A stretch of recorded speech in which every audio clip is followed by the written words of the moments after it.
అన్న షర్మిలమ్మ చూసావా? ఆమె కొడుకు రాజారెడ్డిని రాజశేఖర రెడ్డి వారసుడు అంటుందన్న. మరి నేనెవరిరా? నువ్వు వారసుడు ముసుగులో ఉన్న రాక్షసుడు అన్న, రావణాసుడివి. అది వారసుడు అంటే రాజకీయాలకు రాడుగా, రాజకీయంలోకి తీసుకురావడానికే కదన్న వారసుడు అనేది. చెల్లినట్టు తప్పించామనుకుంటే అల్లుడు వస్తున్నాడు ఏంట్రా?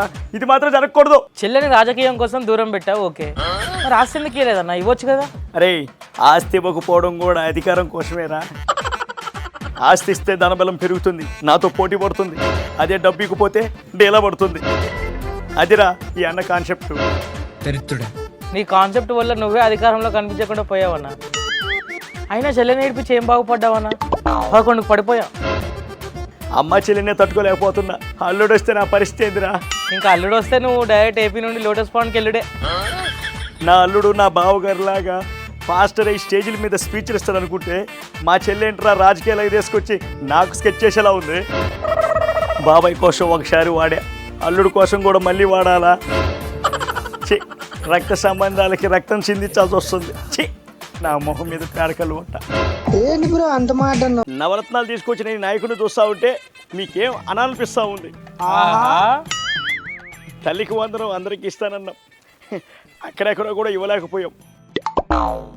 తల్లిలందరూ తిడుతున్నా సిగ్గు లేకుండా తలెత్తుకొని గర్వంగా ఫీల్ అవుతున్నా ఈ లీడర్ను చూస్తుంటే మీకేమనిపిస్తుంది?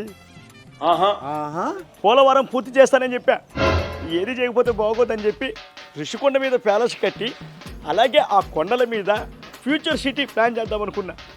ఈ విజన్ ఉన్న నాయకుడిని చూస్తుంటే మీకు ఏమనిపిస్తా ఉంది?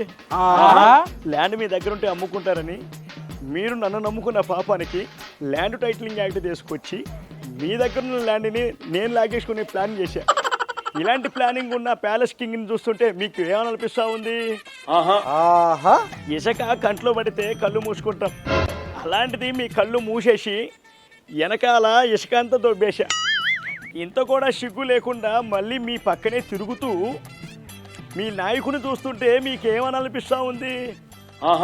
ఓపెన్ మైండ్తో మెడికల్ కాలేజీ కట్ట అని చెప్పి చిన్న అబద్ధం చెప్పా, కానీ మీరేం చేశారు? అంతా ఓపెన్ చేశారు. అయినా ఓపిక్గా ఇంకా ఫేక్ ప్రచారం చేద్దాం అనుకున్నా. ఇలాంటి నాయకుని చూస్తుంటే మీకు ఏమనిపిస్తుంది? మీరు అసెంబ్లీకి రండి, ప్రజలు మిమ్మల్ని ఎన్నుకున్నారు, వాళ్ళ సమస్యలు మాట్లాడండి. అంటే ఇక్కడ రాకుండా మీరు తిరగడం మంచిది కాదు, పద్ధతి కాదు. ఇది అసెంబ్లీకి రావాలి, వచ్చి తీరాలి. అందరు ఎమ్మెల్యేలతో పాటు మీకు కూడా సమయం నేను కేటాయిస్తాను, నాది బాధ్యత. కానీ తప్పనిసరిగా రండి. బాహుబలి చూసి ఏం నేర్చుకున్నారా? గ్రీన్ మ్యాట్, గ్రాఫిక్స్, ఒకరికి కూడా విజన్ లేదు. ఒకరికి కూడా విజన్ లేదు. మళ్ళీ ఒకటేమైనా అమ్మటి షుకనేను రా అన్నట్టు అసెంబ్లీకి రా రా రా రా రా అంటారు. ఏమయ్యా ఇది? అరే నువ్వు అసెంబ్లీకి రావలేదు, గ్రీన్ మ్యాట్ మీద ఒక వీడియో చేసి నువ్వు మాకు పంపిస్తే మేము అసెంబ్లీలో మాట్లాడినట్టు చేసుకుంటాం. అసెంబ్లీలో మాట్లాడిన వీడియో ఈ వీడియో 2 మెచ్ చేసి వేసుకుంటామని ఒక్కరు అన్నారా అసెంబ్లీలో? ఏదైనా టెక్నాలజీ విజన్ అంటారు. మళ్ళీ ఏమిరా బాలరాజు, ఏమిరా ఉపయోగం దేశానికి? అసెంబ్లీకి రా అంటారు. అసెంబ్లీకి వస్తే మాలాంటి ప్రతిపక్ష హోదా కలిగినటువంటి వాళ్ళకి నీకు చిన్న మాదిరి చితికినట్టుందన్న.